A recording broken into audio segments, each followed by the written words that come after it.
নমস্কার, আমার নাম ফারহিন সুলতানা। আমার বয়স ৩০ বছর, উচ্চতা ৫ ফুট ৭ ইঞ্চি।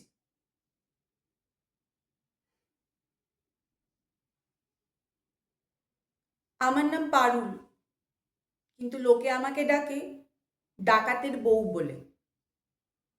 শুনতে যতটা রোমাঞ্চকর লাগছে, জীবনটা ততটাই ঝামেলার। বিয়ের সময় আমি কিন্তু জানতাম না যে লোকটা ডাকাত। আমায় বলেছিল যে ও নাইট ডিউটি করে।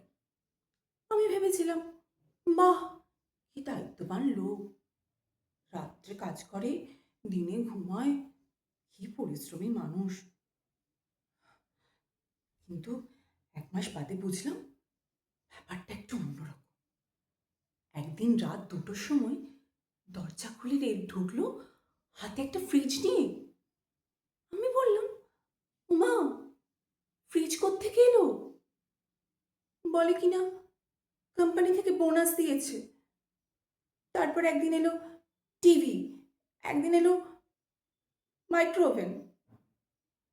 আমি এমন বোকা, সব বিশ্বাস করে ফেললাম। আর এদিকে ভাবছি, কেমন কোম্পানি, বোনাস দেয়াই শেষ করে না।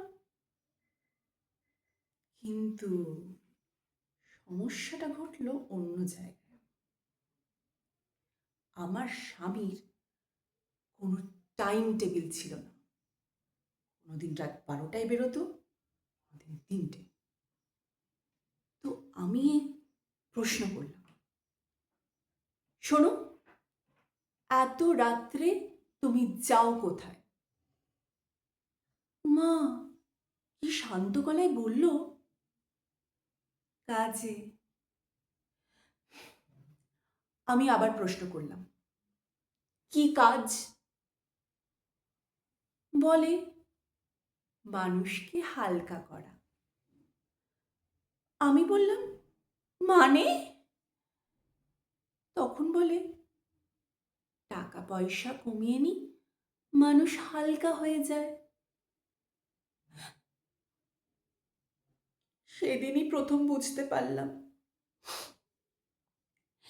আমি আসলে একজন ডাকাতের বউ।